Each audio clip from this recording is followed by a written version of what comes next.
Bom dia a todos e a todas. É uma alegria aos meus colegas aqui da mesa. André, uma alegria imensa, Aspásia, a Ana.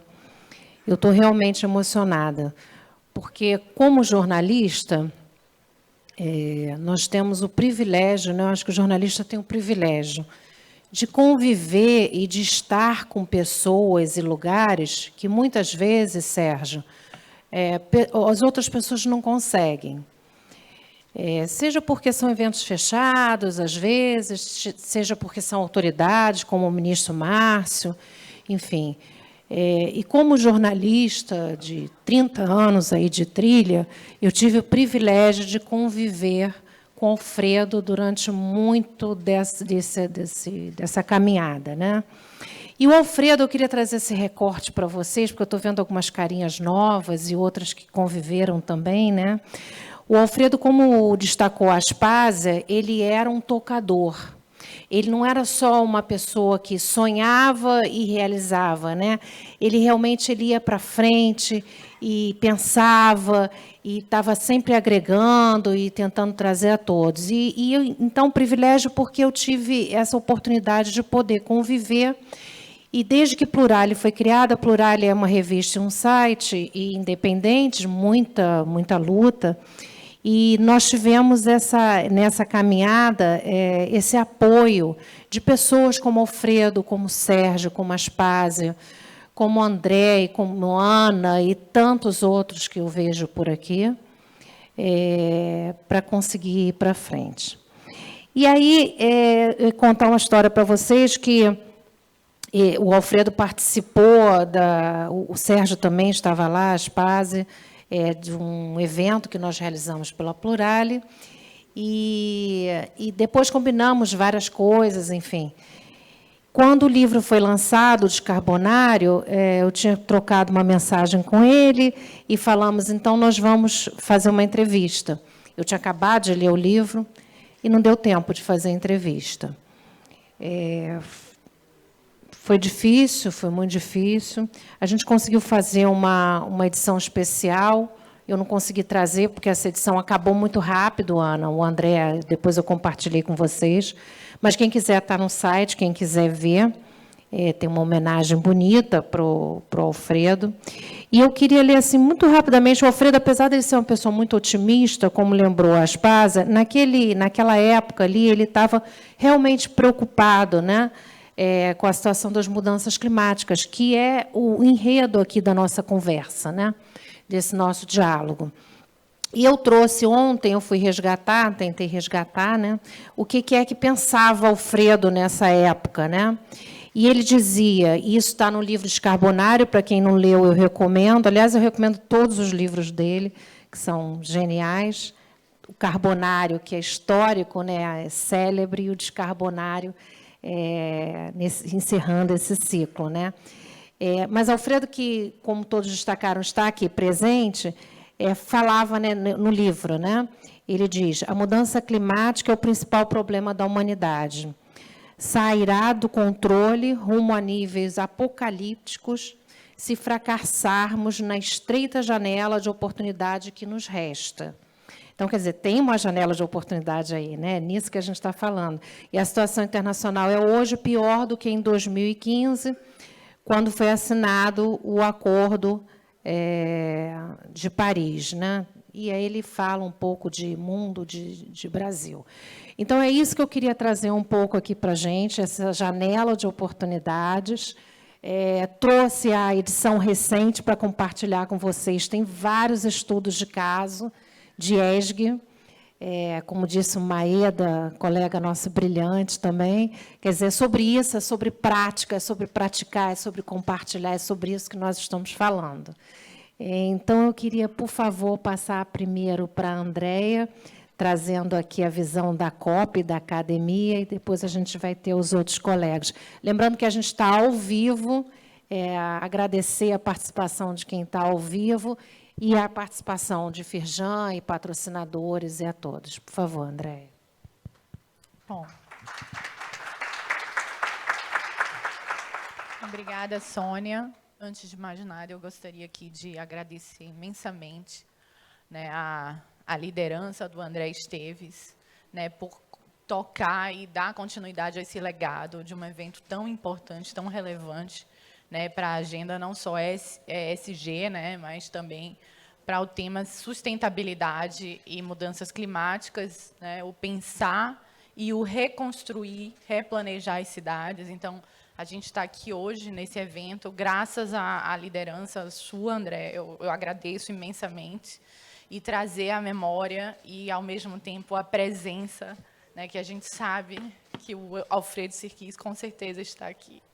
Então, a Ana também, Ana, um abraço forte para você, muito obrigada também pelo todo o apoio, e agradecer a todos os apoiadores que, graças a todo o apoio recebido, esse evento está acontecendo aqui hoje. Bom, inicialmente, queria, em nome da COP, da Universidade Federal do Rio de Janeiro, também agradecer e dar as boas-vindas a todos. A professora Suzana Kahn, como foi dito, ela gravou um vídeo ao final dessa mesa, vai ser passado. E é uma honra trabalhar com a Suzana. A Suzana também é uma grande líder, assim como o Alfredo Sirkis, né? A Suzana, como cientista renomada, vem também liderando a agenda de mudança climática, uma das coordenadoras do IPCC, do Painel Intergovernamental de Mudanças Climáticas, na qual eu tive a honra de também ser autora, né, desse 6º relatório do IPCC. Então, como a Sônia disse, eu estou aqui representando a academia, e para mim é um prazer poder estar aqui nessa manhã com vocês. Então, dando início, né, na minha fala sobre mudanças climáticas e os desafios, né, para as cidades, a gente percebe que a mudança climática ela vem, digamos assim, ao mesmo tempo para bagunçar, né, toda, digamos assim, as dificuldades e trazer digamos assim, fragilidade existente nas cidades, né, ao mesmo tempo que a gente está falando em adoção de ações, tomada de ações e transformar as cidades, a gente ainda lida com desafios muito difíceis e complexos, né? A gente sabe que uma cidade que carece ainda de serviços básicos, saneamento, como foi dito, né, ainda a poluição, um sistema de transporte que a gente vai estar discutindo na mesa 3, ainda alta emissão de carbono, pouco eficiente, acessível, etc. Então, ao mesmo tempo que a gente percebe que nas cidades os principais problemas surgem, né, a gente também entende que nas cidades existem as soluções, e essas soluções elas existem, são possíveis, né? A gente sabe aí que tem uma série de desafios, não só governança, financiamento para a transformação das cidades, mas também muitas oportunidades para a gente promover essa transição para um mundo em baixa emissão de carbono, um mundo mais adaptado a essas dificuldades. Então, dando entrada aqui no meu tema, por gentileza, pode passar o próximo. Eu queria contextualizar aqui a questão do aquecimento do planeta, né? Eu trago essa figura aí da agência americana, né? A administração aí atmosférica e oceânica nacional, onde basicamente a gente traz algumas, né, linhas em cores que representam anos onde alcançaram esses anos temperaturas extremas, ou seja, recorde de anos mais quentes do registro histórico. E o que tem preocupado bastante nós, cientistas, é que esses anos eles estão acontecendo com uma frequência maior e nessa última década.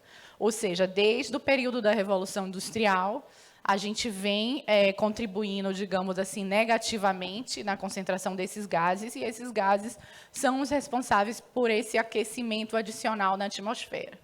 E aí um ponto perigoso é que, se a gente atingir 2 graus de aquecimento, né, na temperatura média do planeta, a gente corre o risco de atingir 1 ou 2 mais pontos de inflexão, que na verdade vem originada da palavra tipping point em inglês, muita gente já ouve falar, basicamente, a gente vai vivenciar mudanças importantes. Essa mudança climática ela vai acelerar e vai remodelar todo o planeta de forma perigosa.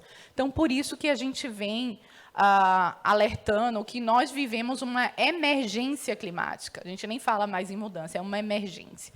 Então, basicamente, eu trouxe nessa figura 2 exemplos de tipping points, que é pontos de inflexão. É o degelo que está acontecendo no Ártico de forma acelerada, sem precedentes. E também a gente percebe a transformação dos nossos biomas, né? Aqui vocês já devem ter ouvido falar o risco da savanização na Amazônia, isso está acontecendo, então a gente está tendo aí associado perda de biodiversidade, perda de grandes áreas de floresta no planeta, e também cabe aqui alertar a importância do bioma, né, da Amazônia para o microclima, né, não só aqui nosso, mas também para todo o planeta, na formação de chuvas e regulação de temperatura. Então, seguindo aqui, eu gostaria de mostrar uma figura que eu acho que ela é muito didática. Ela foi criada pelo cientista Ed Hawkins, onde ele eliminou desses gráficos que nós estamos acostumados a ver, aí o IPCC publica uma série de trajetórias, né, mais pessimista, que é a alta emissão em carbono, como também rotas mais otimistas, mas ele removeu tudo e só deixou as cores. E essa é a espiral, né, conhecida como a espiral desse cientista climático, que aponta, né, é possível a gente perceber aqui nas linhas vermelhas, que dão ideia de temperatura mais elevada, que a gente já ultrapassou 1,5 grau de aquecimento em algumas regiões, e a gente já tem aí 1,1 grau de aquecimento. Então, o grande desafio é como é que nós vamos atingir o objetivo do Acordo de Paris, que é limitar a temperatura em 1,5 grau, né? A gente não ultrapassar os 2 graus e limitar preferencialmente 1,5 grau. Contudo, a gente, infelizmente, ainda optou por seguir a trajetória mais perigosa. Então, com isso, com mudança climática, a gente acaba tendo aí padrões de chuvas alterados, temperatura também vem mudando seus parâmetros e aquecendo o planeta, trazendo aí eventos extremos, como secas, também chuvas mais intensas, inundações, ondas de frio, ondas de calor. Então, todos esses eventos extremos, eles têm se tornado mais frequentes. Então, esse é o grande desafio hoje. Como é que nós vamos viver nas cidades com toda a ocorrência de eventos extremos que trazem não só, né, digamos assim, ruptura do setor de transporte, setor elétrico, recursos hídricos, etc., mas perdas de vida. Então, por isso, essa emergência climática. Então, a gente tem observado aí ondas de calor prolongadas, né, tem batido recordes aí sem precedentes, inundações e etc. Bom, então, trazendo um pouco dos desafios, a gente tem aí alguns desafios associados à mitigação, que é justamente o termo que representa a redução das emissões desses gases causadores do efeito estufa. O que a academia sinaliza, e o último relatório do IPCC, que é o painel intergovernamental de mudanças climáticas, que não está familiarizado com a sigla, o AR6 do IPCC, ele reforça essa urgência, mais uma vez reforça que a mudança climática é real, né, que ela, como vem sendo apontado, é um inequívoco, né, ela já faz parte da nossa realidade hoje, e, infelizmente, poucos esforços têm sido feitos no sentido de promover essa trajetória de redução, né, das emissões. Então, infelizmente, até na própria convenção da ONU, da UNFCCC, a sigla em inglês, né, o Alfredo Sirkis era um grande parceiro na luta climática. Então, para mim, não me sinto não só tão importante de estar aqui trazendo essa mensagem, mas é uma falta enorme, um desfalque na agenda climática mundial, global. Então, a gente percebe que são muitas as promessas, mas poucas as ações. E essa é a urgência que não só o secretário-geral da ONU, Antônio Guterres, a secretária executiva da Convenção do Clima, vem clamando, é que a gente precisa partir para o campo das ações. Então, entrando na linha, né, do conceito de baixo carbono, a gente percebe muito aí né, economia de baixo carbono, um transporte de baixo carbono, a ideia do baixo carbono traz justamente esse conceito de que o planejamento das cidades e esse desenvolvimento urbano ele deve acontecer com menores taxas de emissão de carbono. Então, a gente, além da baixa emissão, já se fala em metas de zero carbono, ou net zero, que a gente também vem apresentando no próprio PCC. Então, essas medidas de baixo carbono, elas podem ajudar a alcançar aí diversas prioridades de desenvolvimento urbano, né? Como já foi dito anteriormente, o desenvolvimento sustentável hoje ele é visto como uma oportunidade, não tem um caminho diferente a ser seguido, inclusive até de retorno financeiro, né? A bioeconomia, a economia verde. Então, são muitos os benefícios, e a cidade que deixar de lado essa agenda, ela vai estar perdendo muito. Né, não só a todos os seus cidadãos, mas também os políticos, os gestores públicos. Então, nessa trajetória, a gente tem uma série de oportunidades, né, de promoção de empregos verdes, novas oportunidades econômicas, como eu mencionei, bioeconomia, adaptação baseada em ecossistemas, que é uma oportunidade fantástica e que as cidades não exploram, inclusão social e também a melhoria da mobilidade urbana, acessibilidade. Então, em resumo, os passos, né, para uma transição de carbono, quando a gente fala aí, das oportunidades para as cidades, inclusive o C40 está aqui, né, participando, que é uma iniciativa muito importante, a gente tem aí o primeiro passo, que é conhecer as emissões, né, entender qual é o perfil dessa cidade. Essa cidade é uma cidade mais industrial, ela é uma cidade mais urbana, o setor de transporte e energia é o setor que mais emite emissões. Então, o primeiro passo é calcular essas emissões, né, e divulgar para a sociedade ou um inventário de emissões ou estimativas de emissões. Segundo, seria estabelecer uma meta de redução de emissão, isso é importantíssimo, a gente tem que ter uma meta, e eu sempre acho que é importante a gente pensar no longo prazo, mas também metas de curto prazo, né? Podem ser metas setoriais, por exemplo. Terceiro, implementar um plano de ação de baixo carbono, e eu acho que esse plano de ação ele pode trazer aí a sinergia de mitigação e adaptação à mudança do clima, e, mais importante ainda, também monitorar e acompanhar essas ações. E aí, eu leciono na COP, sou professora da COP, eu tenho uma disciplina que trata de cidades sustentáveis e também de indicadores, então é fundamental a gente ter esses indicadores para poder avaliar e monitorar o progresso das ações. Então, trazendo agora um panorama aí dos desafios para a adaptação, como eu falei no início, nós temos aí um mundo vivendo eventos extremos sem precedentes, né, perturbando a vida urbana, né, inundações, deslizamentos, como eu falei, perdas de vida, efeitos de ilha de calor. Então, a gente tem aí o agravamento das mudanças climáticas trazendo esse cenário caótico para a nossa realidade e para o nosso dia a dia. Então, a emergência climática, ela demanda aí uma série de ações que são possíveis, como eu falei no início, e a gente sempre fala na academia e no próprio PCC de que o custo de não agirmos agora será muito maior no futuro, e isso vale tanto para mitigação como também para adaptação. Então, é muito mais fácil a gente agir, começar a agir agora, por isso, uma das agendas da negociação climática é financiamento e financiamento verde, a gente fala de fundo climático, fundo verde climático, mas a gente tem que apostar aí nessa infraestrutura verde, como a Aspásia falou muito bem, as soluções, como eu falei, baseadas na natureza, adaptação baseada em ecossistemas, novos materiais, existem pesquisas que nós, na universidade, inclusive na COP, desenvolvemos de biomateriais, ou seja, a gente reverter a ideia das cidades, que são muito pavimentadas, muito concreto, a dificuldade de sistemas de drenagem, poucas áreas verdes, então a gente investir em cidades que sejam possíveis de, digamos assim, drenar de forma eficiente a água, você aproveitar reuso de água, energia, eficiência energética, uma série de ações e, como eu sempre digo, o retrofit, que é o reconstruir, replanejar as cidades.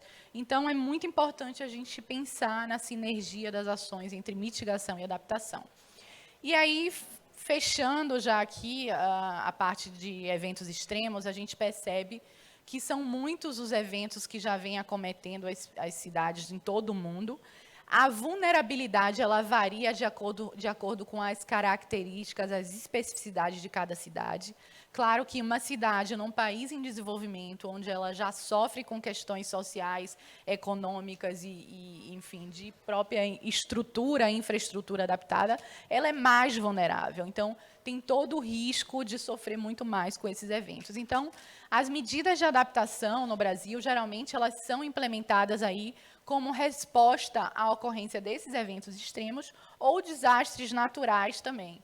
Então, muitas vezes, essas iniciativas elas acontecem de forma, digamos assim, não independentes, e sim inseridas num contexto mais amplo, né, num planejamento, por exemplo, recursos hídricos, defesa da zona costeira, né, a prevenção de desastres naturais. Então, a verdade é que a mudança climática ela entra como um vetor principal que deve ser considerado em todos os planos de políticas setoriais nas cidades. Bom, então, eu trouxe aqui para fechar uma figura muito interessante, eu gosto muito de usá-la, que é do WRI, onde eles exemplificam aí algumas soluções baseadas na natureza, que podem ser implementadas aí, devem fazer parte do planejamento urbano.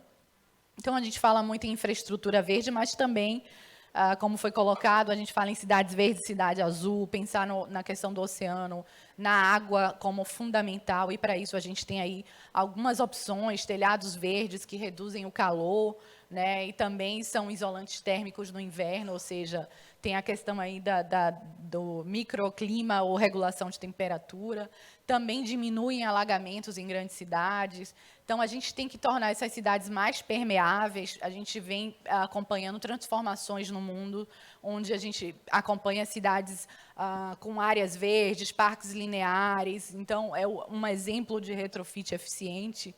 Também proteger e restaurar os ecossistemas, que é fundamental, e eu acho que esse é um ponto importante que o meu colega, na fala inicial, comentou, né, que o greenwash, um pintar de verde, está mudando, está deixando de ser só o pintar de verde, eles estão percebendo a oportunidade, infelizmente, para essa linguagem econômica, né, e financeira, a oportunidade está muito ligada ao ganho, mas eles estão percebendo que, em ser sustentável, implementar ações, né, de ESG e ESG, é benéfica, você vai ter retorno aí no médio e no longo prazo. Então, com isso, eu termino aqui trazendo essa imagem de um artigo que eu publiquei sobre investimento em infraestrutura verde, né, que já vem apoiando países no enfrentamento aí da crise econômica e no enfrentamento da emergência climática e na adaptação das cidades à mudança climática. E eu não poderia deixar de falar em justiça climática e justiça social, que as nossas cidades, como eu falei, elas têm um papel importantíssimo de promover essa justiça climática e essa transição para um mundo de baixo carbono e mais sustentável. Então, com isso, eu gostaria de agradecer mais uma vez e me coloco à disposição no final para responder perguntas. Muito obrigada.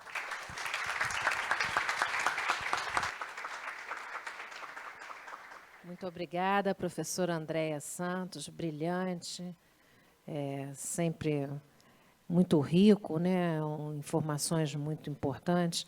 Eu vou pedir agora para a técnica, para passar o vídeo, por favor, da professora Suzana Kahn.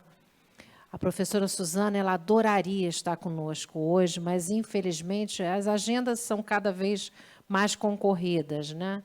A pandemia, de alguma forma, realmente revolucionou as nossas vidas para o bem ou para o mal, né? E a gente não consegue mais estar nos lugares todos que gostaria. Mas a professora Suzana fez questão de gravar um depoimento e nos enviar.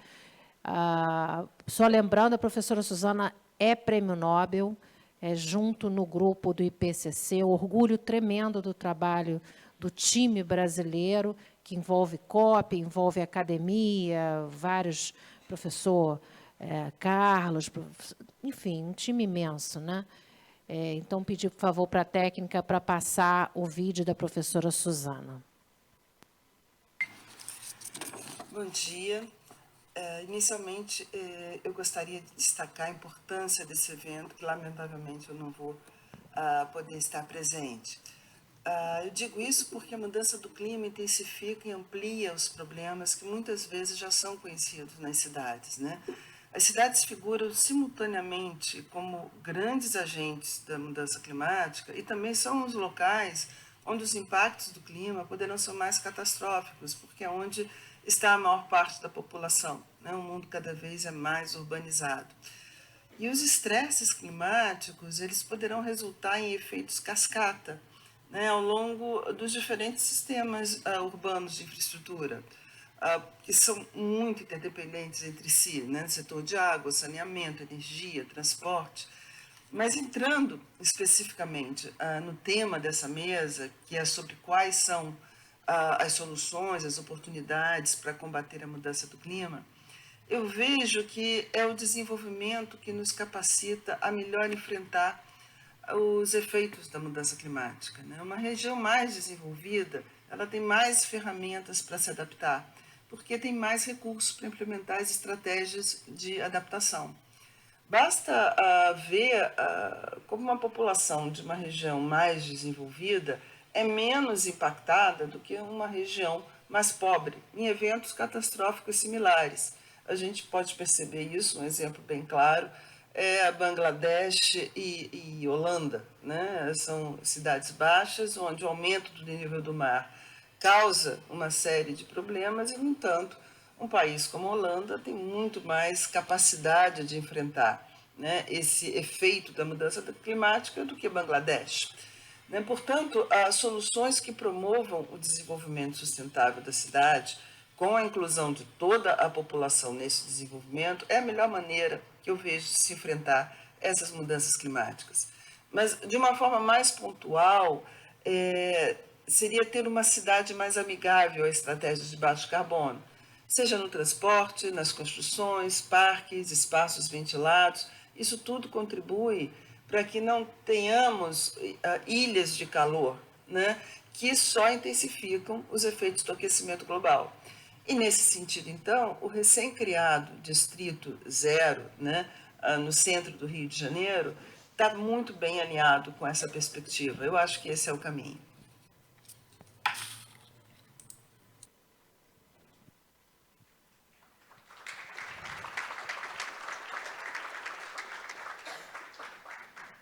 É isso, né? Cada vez temos visto mais efeitos, né?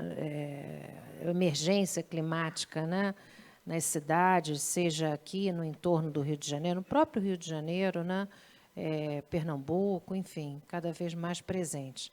Nós vamos ouvir agora a Andréia Lopes, ela é da Firjan, representante aqui da área de meio ambiente, a quem a gente agradece essa hospedagem, né? A Andréia, a Ana, a Aspásia, tão luxuosa, tão carinhosa do evento.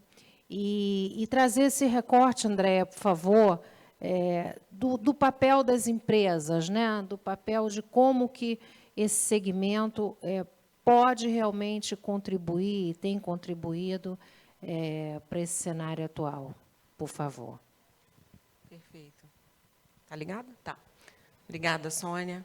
É um prazer, né? A casa é de todos nós, né? Estamos sempre com as portas abertas para discutir assuntos que são importantíssimos para a sociedade e que a indústria tem como contribuir, né? Conforme você mesmo falou. A minha fala ela vai meio que complementar a fala da Andréia, eu acho que faço uma conexão com a do Luciano também, e eu vou pegar algumas aspas do Danilo, né? E a gente, como o meio ambiente é totalmente conectado, né? Não poderia ser diferente. Então, vamos lá. Temos um grande desafio e a gente vê, né, como que toda a sociedade precisa estar mobilizada para a gente enfrentar esse desafio das cidades sustentáveis. E aí a Firjan é uma instituição signatária do Pacto Global e a gente tem trabalhado aqui no Rio de Janeiro, né, com o Hub ODS. A Firjan é uma instituição escolhida pelo Pacto Global da ONU para ser a entidade implementadora da Agenda 2030, né, e mobilizar as empresas do setor, né, do Estado, na agenda de sustentabilidade, na agenda dos ODS. E aí eu não podia começar a minha fala diferente do que trazer os 17 Objetivos do Desenvolvimento Sustentável. E aí eu destaco, né, o ODS 11, que ele trata de cidades e comunidades sustentáveis. Essa vai ser a base do nosso painel, né, Sônia? E aí, além do ODS 11, eu destaco o 13, que é mudança climática, que é o que a gente está discutindo aqui hoje, o 7, de energia renovável e limpa, o 6, que fala de água potável, saneamento, gestão adequada de resíduos, e o 9, que é a indústria, trazendo inovação e infraestrutura para contribuir que a gente consiga atingir os objetivos do desenvolvimento sustentável.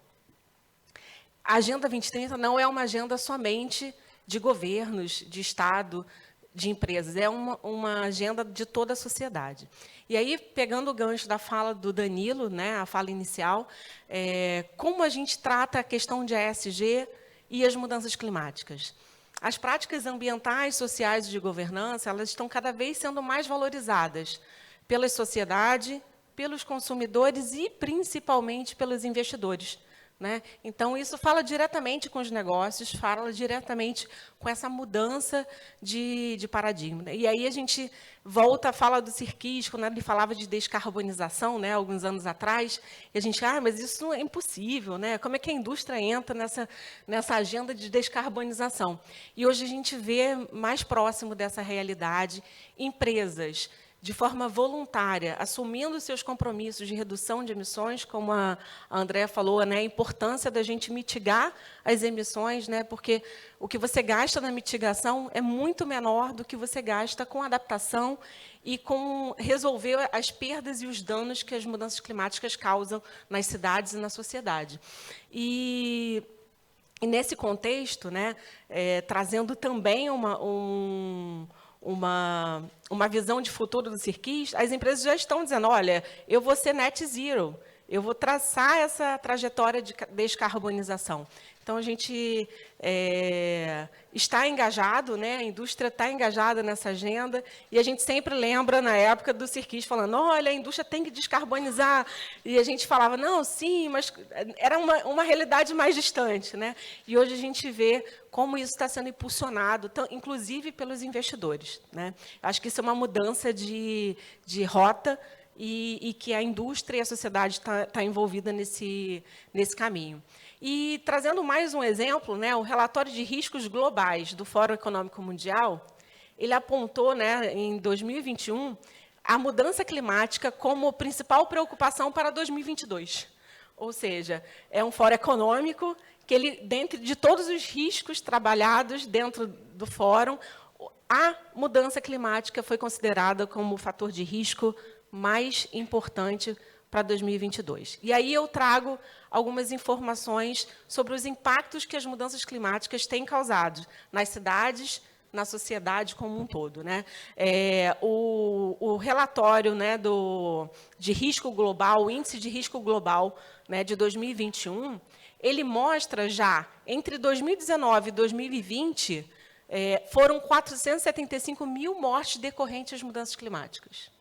E as perdas financeiras geraram na ordem de 2,56 trilhões de dólares. É um recurso muito grande, né, que a gente vê que está sendo perdido com as mudanças climáticas. E aí eu trago para a realidade do Rio. A Firjan fez um estudo, né, tentando, de alguma forma, tangibilizar qual é o custo desses alagamentos, das fortes chuvas que a gente tem sofrido aqui no nosso estado. Em 2019, a Firjan estimou que as chuvas da região metropolitana e do sul fluminense, que na época foram os desastres naturais muito fortes aqui no nosso estado, eles causaram uma perda no PIB da indústria de 39 bilhões de reais, considerando o impacto, apenas o impacto direto desses eventos, né?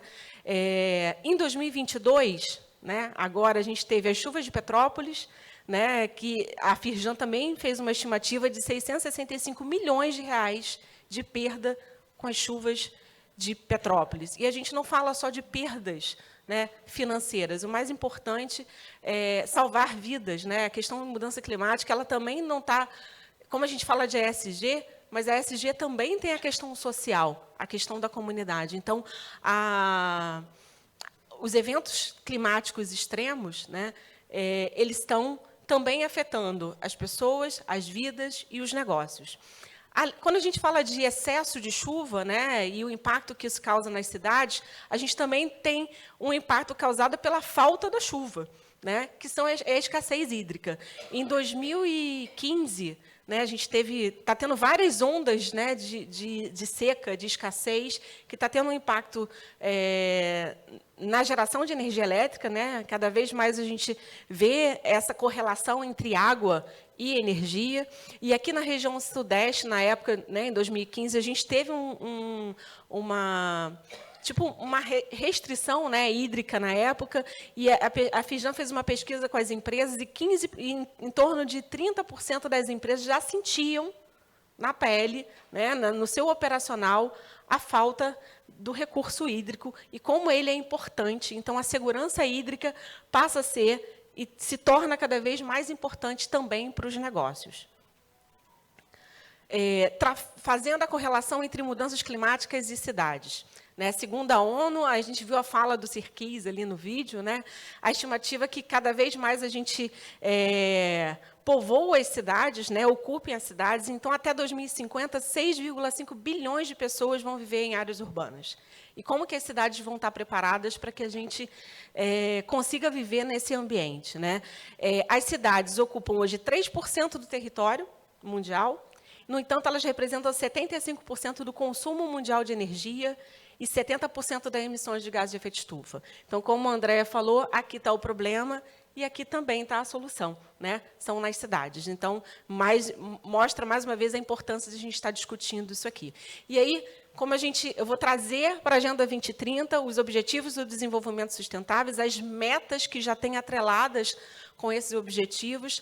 As cidades sustentáveis, elas precisam ser resilientes, elas precisam ter segurança hídrica, precisam tratar o seu esgoto de forma efetiva, eficiente, né, e completa, precisa fazer gestão dos seus resíduos, né, trabalhar o reaproveitamento dos resíduos, a reciclagem, a economia circular, e a indústria ela vai estar aqui trazendo inovação, soluções e com infraestrutura para ajudar na construção dessas cidades resilientes.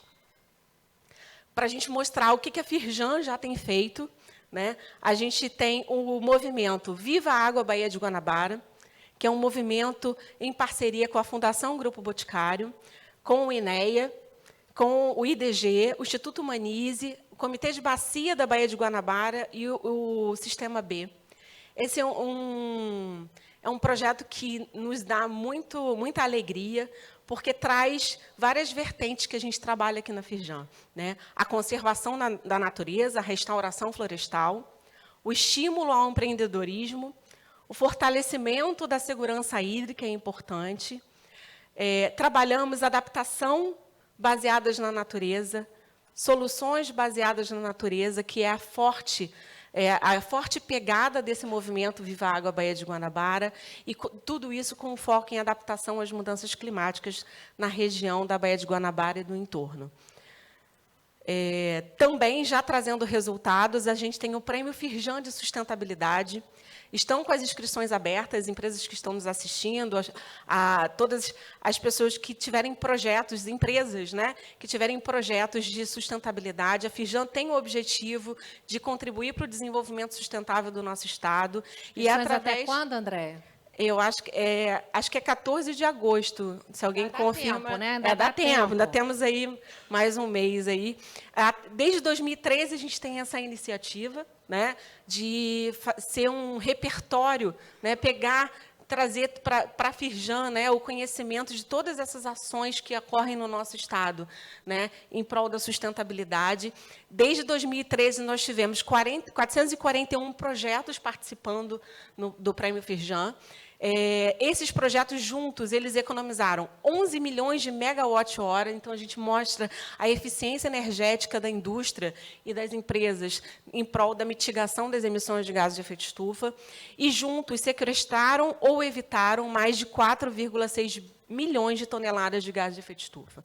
Então, esse é o papel que a Firjan tem feito, né, de estimular tanto a sociedade, né, trazendo eventos para casa, conversando no Conselho de Meio Ambiente, trazendo boas práticas, estimulando as empresas a aderirem à Agenda 2030, a Agenda dos ODS, a Agenda da Sustentabilidade, e promovendo, né, soluções baseadas na natureza, através desses movimentos que a gente tem feito, como o movimento Viva a Água Baía de Guanabara, e trazendo luz aos projetos e as boas notícias de sustentabilidade para o nosso Estado.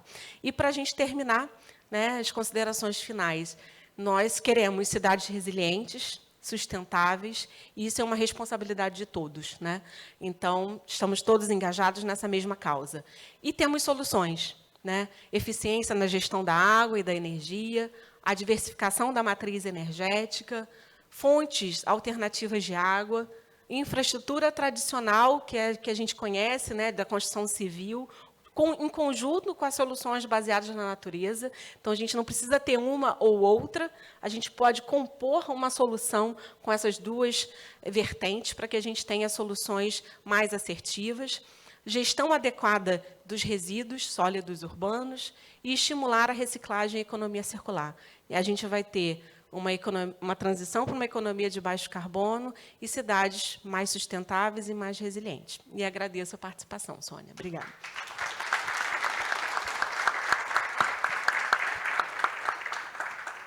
Obrigada, Andréia. A gente não combinou essa ordem, mas como é que, né, deu certo o fio da meada, né? E aí a gente vai ouvir agora o secretário Luciano Paes, com Z, Paes, que vai nos falar. Ele é o primeiro secretário de mudança climática no Brasil. Quer dizer, Niterói saiu na... Eu não sou de Niterói, embora eu tenha um carinho imenso pela cidade. Eu não sou de Niterói, eu sou da Ilha do Governador, mas eu tenho um carinho imenso por Niterói. E aí já queria contar para vocês que nessa semana, a semana anterior, foi realizada a Conferência dos Oceanos em Lisboa. E Plurale teve o privilégio de ter um correspondente em Lisboa, em loco, acompanhando e trouxe, quer dizer, se vocês entrarem no site www.plurale.com, plural com E no fim, né, .com.br, está toda a cobertura lá. E falando muito de oceanos, e Niterói tem toda a conexão com isso, né? E eu queria que o Luciano, por favor, conversasse com a gente, contasse o que Niterói tem feito em relação à questão da emergência, não vou, a Andréia já me inspirou, da emergência climática.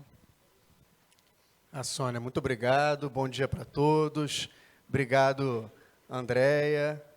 Santos, que já iniciou uma fala aqui, mostrando os desafios que a academia vem trazendo, né, e as soluções que Firjan também, conectando todos esses atores com a Andréia, vem também trazendo aqui para nós.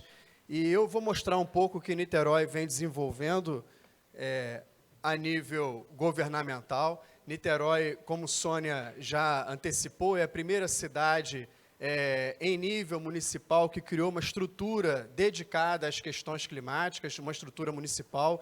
Então, isso para a gente também é um grande desafio, uma grande responsabilidade.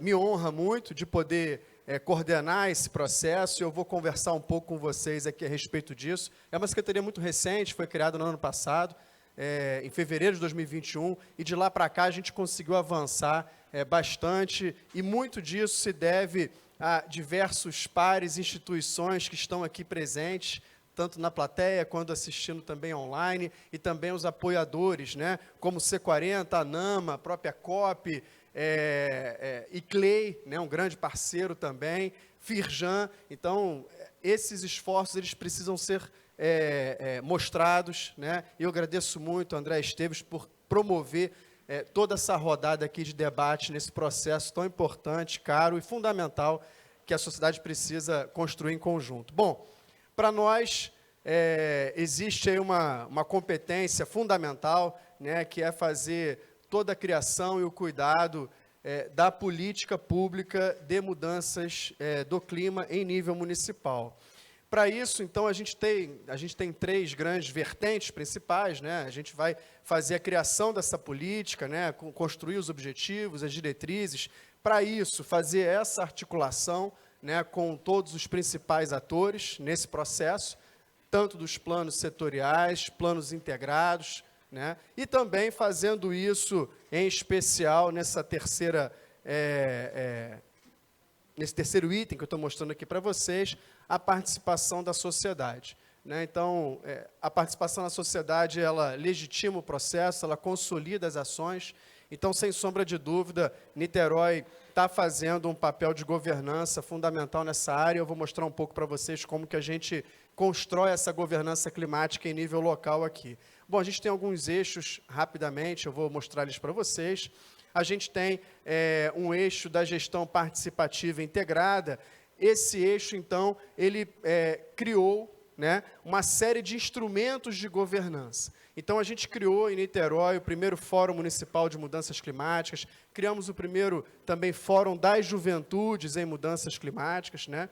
Criamos a Frente Parlamentar, né, e o nosso IPCC de Niterói também, com uma professora da UFRJ, lá da Geografia, uma dos membros, um outro membro, deixa eu achar ele por aqui também, o meu grande amigo Sérgio Besserman está por aqui, enfim, a gente tem ali, aí uma cúpula acadêmica e científica também, que a gente vai lançar em novembro, lá, e daqui a pouco eu falo um pouco mais para vocês a respeito disso.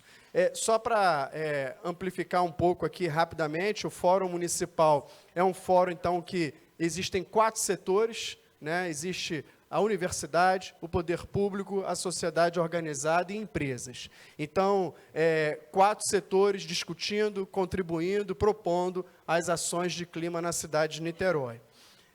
Esse é o Fórum da Juventude. Então, eu já passei um pouquinho da juventude, né? A juventude pela ONU até 29 anos, e tudo que a gente vem desenvolvendo, trabalhando aqui arduamente, com certeza impactará a nós, porém, os mais jovens sentirão na pele e por mais tempo todas as mudanças que estão já acontecendo nos nossos territórios. Então, nada mais justo que também trazê-los para o debate, e a gente criou o fórum, e o fórum é muito ativo, enérgico, e também com esses 4 setores que eu citei anteriormente, e isso vem nos trazendo um ânimo, né, uma injeção que a gente via muitos pontos pelo mundo afora de organizações, instituições e movimentos, né, de jovens pelo mundo, e no Brasil eu senti um pouco dessa falta, e o Fórum da Juventude ele colocou um pouco de fogo em toda essa estrutura.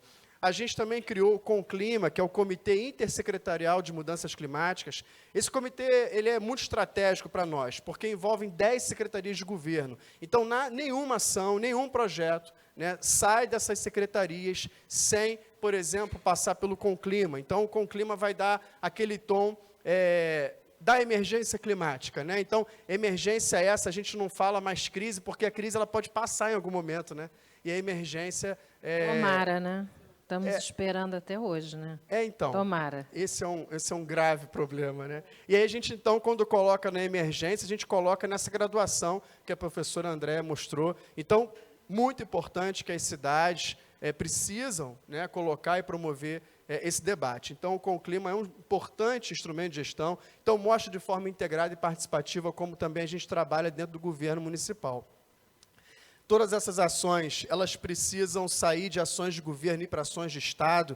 Então, por conta disso, a gente consegue, a gente criou, então, uma parceria com o Legislativo, ajudamos ao Legislativo a construir a Frente Parlamentar do Clima, né? E aqui, o nosso amigo Guilherme Sirquis, filho de Alfredo, que está à frente do Centro Brasil no Clima, faz toda a secretaria executiva desse instrumento de gestão tão importante, né? Então, também mostrando, mais uma vez, aí, o terceiro setor dentro desse trabalho integrado entre executivo e legislativo.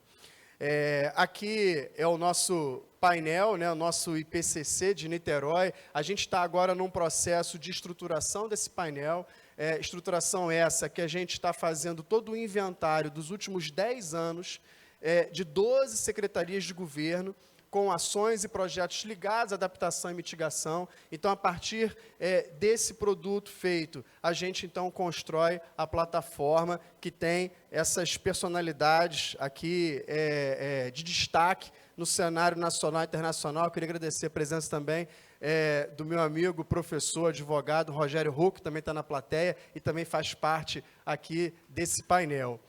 Está ali do outro lado, ó, Sérgio, ó, ele ficou escondidinho ali no meio. Ó. Bom, aqui a gente tem a gestão de conhecimento, formação e comunicação, um importante pilar, né? Comunicação é essencial, né? Dentro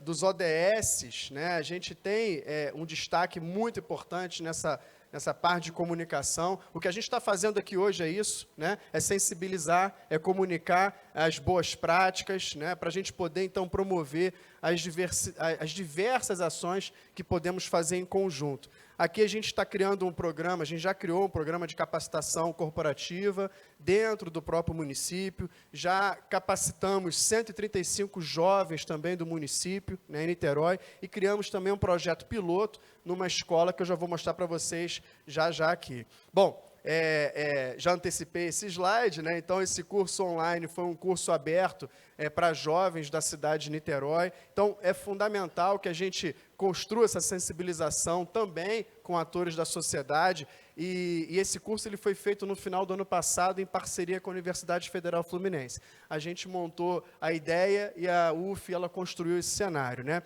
E isso foi no final do ano passado. Em janeiro, a gente abriu 2 vagas de estágio e a maioria dos candidatos tinha feito esse curso, né? Então, eu fiquei muito feliz, também animado, porque estava sendo colocado dentro do currículo dessas pessoas, né? Então, todo esse processo de capacitação, que foi um processo muito bacana e bastante sólido.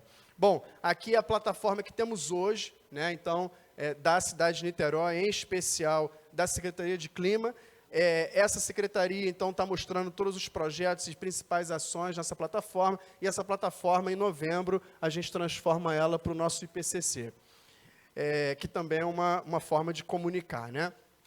Aqui a gente tem, então, algumas mídias, né, espontâneas que vão surgindo por conta de todo o avanço que a gente vem construindo na cidade, nesse último ano e meio. Aqui a nossa participação na COP26 também, no ano passado, foi fundamental, e lá o prefeito lá de Niterói, Axel Grael, ele conseguiu uma reunião muito exclusiva com mais 8 prefeitos do mundo inteiro, então foram 9 prefeitos, ele estava liderando a América do Sul, né, na representatividade da América do Sul, e a fala dele junto com o secretário-geral da ONU, Guterres, né? Então, foi uma reunião muito exclusiva, e lá se colocou também o papel fundamental das cidades e o empoderamento das cidades nesse processo. Não preciso nem repetir aqui o porquê das cidades terem que se colocar agora no seu papel de responsabilidade na ação climática. Isso a gente vai ter um desdobramento agora para a COP27, né? Então, a gente vai fazer, em conjunto com a Secretaria também de Meio Ambiente, no qual agradeço aqui Emanuel, um grande parceiro nosso também. A gente vai fazer a pré-Rio+30 em Niterói, agora no final de agosto, 26, 27 e 28 de agosto. E nessa pré-Rio+30, iremos lançar a Carta de Niterói para a cidade, né? Então, vai sair dali um produto fundamental de maior avanço para a gente conseguir empoderar as cidades frente à discussão de clima no mundo inteiro, né? Porque, lembramos, desde 1972, Estocolmo, todas as reuniões, todas as conferências, elas têm um nível nacional, nível federal de debate. Então, é óbvio que as cidades elas precisam agora mostrar a sua relevância e seu papel. Outras mídias que a gente colocou aqui só para poder, ninguém dá para ver, né, o título, mas eu acho que eu vou passar rápido aqui, que o meu tempo está acabando. Bom, esses instrumentos de gestão, né, de governança, a gente criou uma série de outras estruturas políticas, então, para isso também, e principalmente a gente já criou o inventário municipal de 2016 a 2018. Então, nesse inventário se mostrou que já tivemos reduções de 18% dos gases de efeito estufa de 2016 a 2018, fruto de ações que desde 2013 vem acontecendo na cidade, muito fruto pela mobilidade. Para vocês terem uma noção, em 2013, a gente saiu de 700 metros de ciclovia na cidade. Para quem conhece Niterói, era aquela ciclovia, na verdade era uma extensão do calçadão da Praia de Caraí, né? E dali, hoje, temos 53 quilômetros de ciclovia. Niterói hoje é a cidade, percentualmente falando, com a maior quantidade de mulheres ciclistas no Brasil, né? Então, isso também aqui no dispositivo, eu agradeço a sensibilidade tanto da mediação quanto da realização do evento, né, de colocar mais mulheres e empoderar essa voz dentro desse cenário.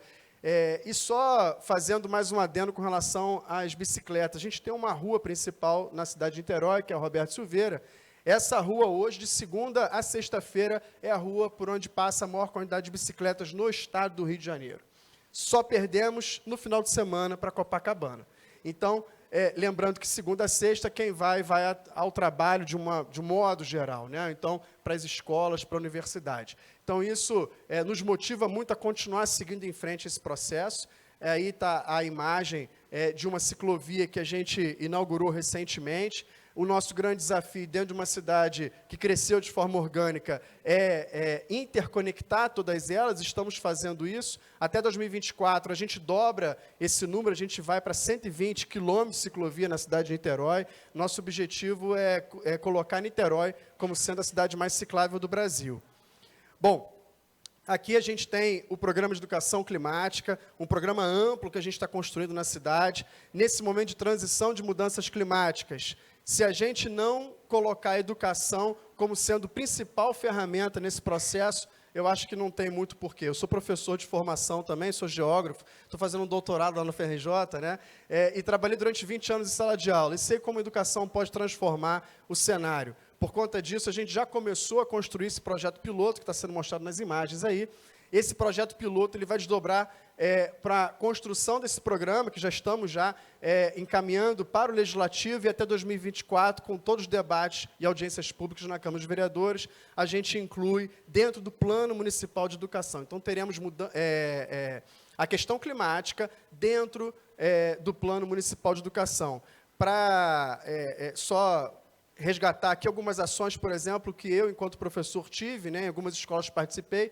Por ser sensível à questão ambiental, a gente fazia diversos projetos nas escolas. Mas quando eu sou professor do Estado também, né? Então, licenciado agora. Então, quando eu tinha que sair da escola para ir para outra escola, existia algum remanejamento, alguma coisa nesse sentido, aquele projeto ele acabava se a direção, se outro colega ele não tocasse aquele projeto. Então, a gente colocando esse programa, incluindo dentro do plano, fazendo de forma transversal com diversas outras disciplinas, a gente acredita que a questão climática ela vai ser melhor abordada nesse momento, né? Aqui é um desafio que temos também como meta de médio prazo na cidade de Niterói, a constituição de fazendas solares. Isso já começamos a colocar dentro de alguns prédios públicos também, que eu já vou mostrar na sequência. Esse é o nosso projeto de ônibus elétrico na cidade de Niterói. A gente tem um estudo que foi contratado pelo WRI, você citou o WRI aqui, né? De 2019, um estudo de eletrificação da frota de forma gradual.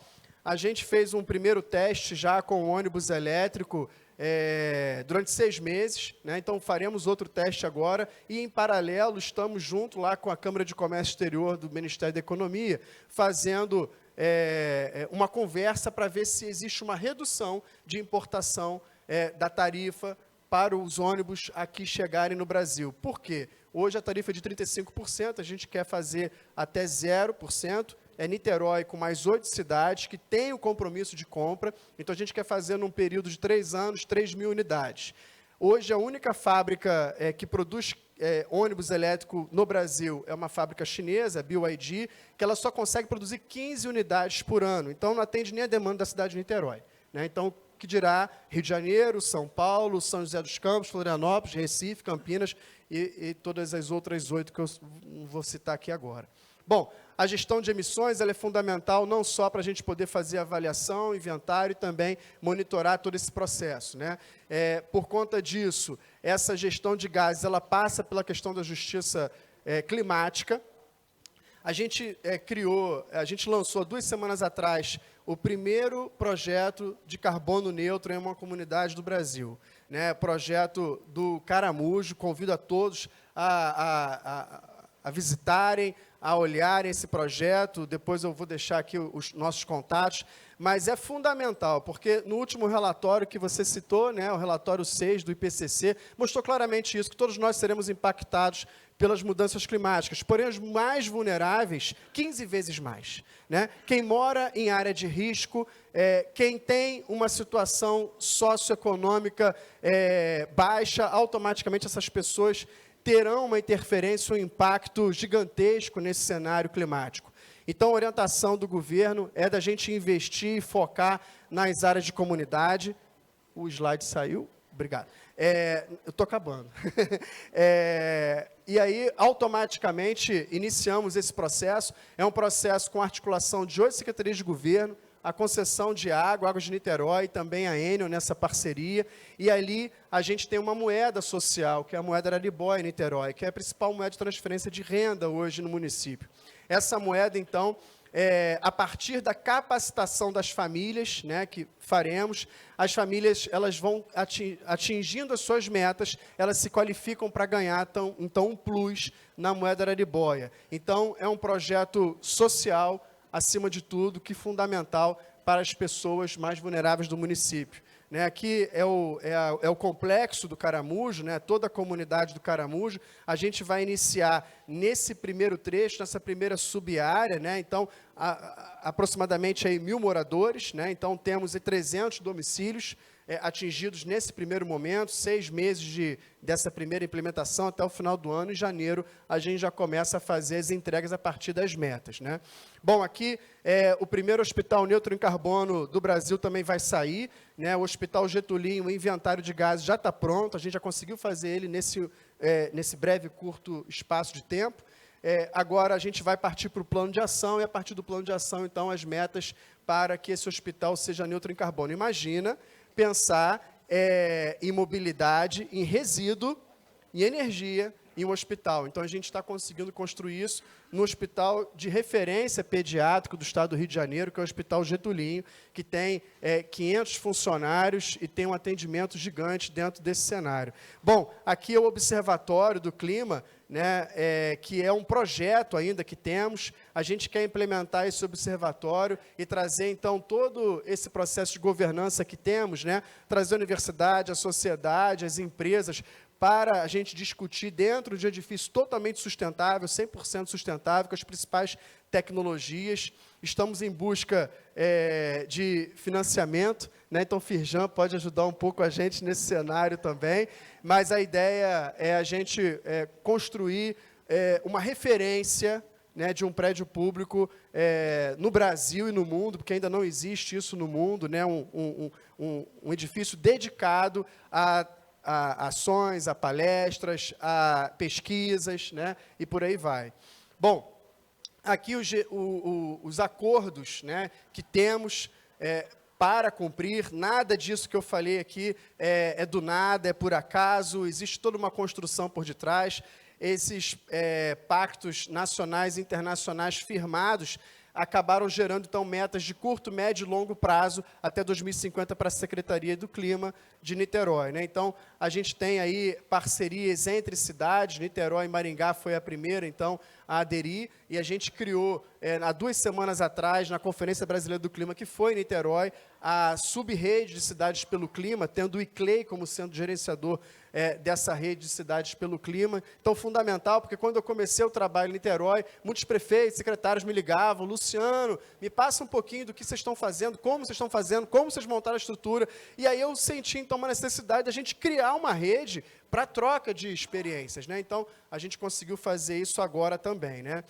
Aqui foi também um importante convênio que criamos com a cidade do Rio de Janeiro, convênio pela Água e Clima, né, chancelado também pela Unesco. Né, então, é um debate de megacidades. Rio de Janeiro tem 6,5 milhões de habitantes, não é megacidade, Niterói é muito menos, com 500 mil habitantes.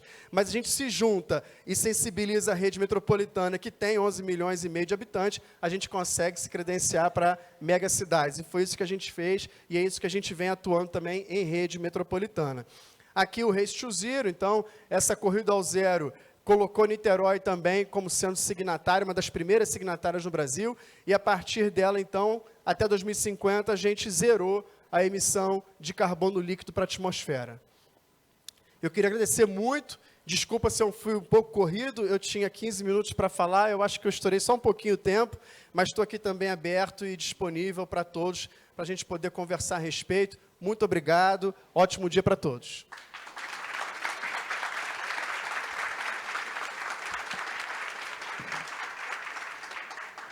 Muito obrigada, secretário Luciano, sem dúvida interessantíssimo e ter que compartilhar, né, a experiência de Niterói com os outros municípios. Olha, chegando, André, diversas perguntas. É uma pena porque o nosso tempo está estourado, né? A gente tem essa dificuldade, mas garantir para o Carlos Ferreira de Curitiba, para o Antônio Helder, que eu acho que está aqui, a Verônica Castro, que é gestora ambiental, todas essas perguntas vão ser encaminhadas para cada um dos palestrantes. E aí, já pedi desculpas em nome da organização e do Mário Mantovani. O Mário queria estar presente também, mas teve uma agenda concorrida, como o André lembrou, em Brasília, e ele ia gravar o vídeo, mas nisso, da tecnologia de enviar o vídeo, acabou que não deu certo, então a gente optou por nem passar o vídeo, mas ele mandou um abraço para todos, está sempre presente, o Mário da ANAMA, né, está sempre presente. E a gente tem aqui, eu queria fazer o link, porque o secretário falou da formação de lideranças climáticas, principalmente de jovens. E eu queria já fazer uma correção, porque somos todos jovens, jovens é um estado de espírito, então, assim, somos todos sempre jovens. Mas os jovens têm uma dificuldade, né? A Aspásia, a Sérgio têm uma dificuldade de formação. E é uma oportunidade incrível, porque a gente está com um curso gratuito, aberto, para jovens lideranças climáticas. Eu já entrei, é sensacional, eu recomendo para vocês. E eu vou pedir para o nosso amigo Sérgio Besserman, que é da Climate Reality, aqui no Brasil, que ele possa explicar um pouquinho mais. Para quem estiver online, já se prepara, anota aí todos os detalhes como é que é. Por favor, Sérgio.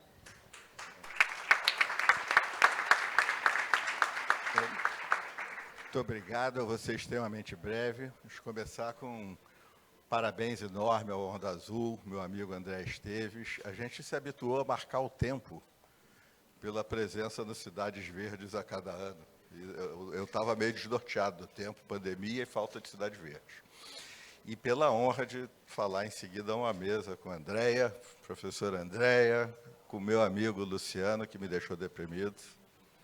Eu vi o Luciano dizer, eu não sou mais jovem. Falei, como assim? Então, e com a Sônia, e com tantos companheiros aqui, Rogério, Antônio e tal, e todos os outros. Pessoal, a professora Andréia deixou claro como está complicada a situação da luta contra a emergência climática. Piorou. 2021 bateu o recorde, saindo da pandemia de emissões. 2022 vai bater 2021, 2023 vai bater 2022, 2024 a gente tem dúvida, e 2030 deveria ser 43% a menos as emissões em relação a 2018. Está complicado. E, como foi dito por todos, e Luciano enfatizou com medidas práticas, aqui de Niterói, que a gente participa e vê com um encantamento enorme, conhecimento é tudo. Inclusive esse conhecimento, de que 2 graus não é só... 1,5 a 2 graus, tipping points, pontos de inflexão.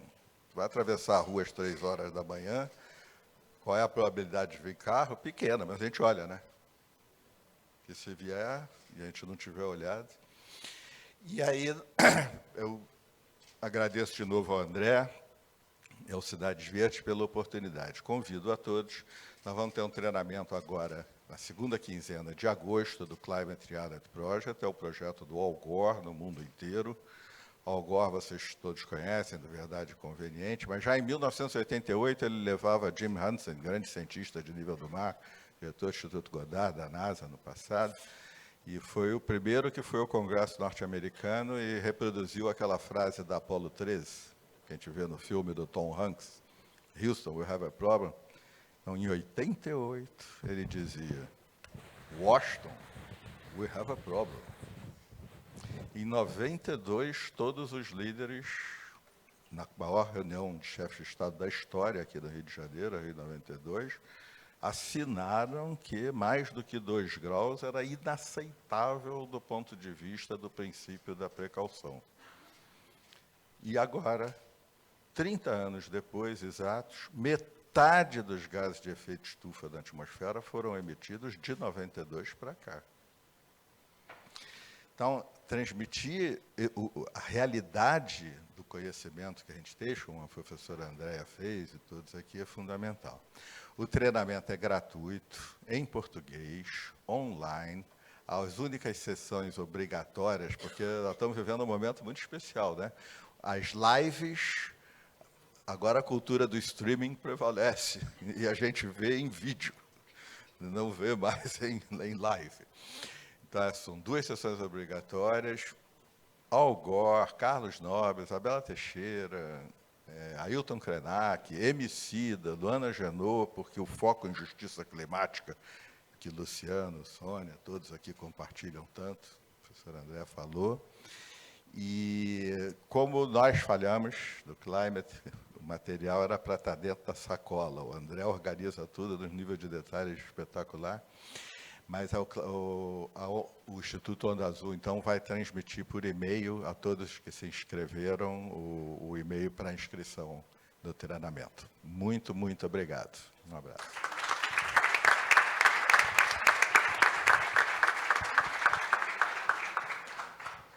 Obrigada, Sérgio. Tentamos fazer sem estourar o tempo, agradecendo a presença de todos vocês. E aí, André, se me permite, agora no encerramento, eu só queria fazer um registro, o secretário falou, as 2 Andréas também lembraram, a importância da comunicação. E eu, como sou uma pessoa de comunicação, eu estou vendo tantos colegas aqui, André, tão representativos, Amélia Gonzalez, Emanuel, André Baloco, Oscar Valporto, eu certamente vou estar esquecendo alguém, Marcelo Sena. Eu queria falar da importância da comunicação no momento que somos tão atacados, de como a comunicação pode fazer diferença, e tem feito a diferença em relação a essa questão, Sérgio, da justiça climática, Aspásia, em relação a falar da vulnerabilidade dos que mais necessitam. Então, eu queria deixar um abraço para os meus colegas e o orgulho de poder fazer parte dessa rede, que é uma rede, tem sido uma rede cada vez mais utilizada, em prol de uma sociedade mais justa, mais inclusiva e democrática. Obrigada a todos e parabéns, André.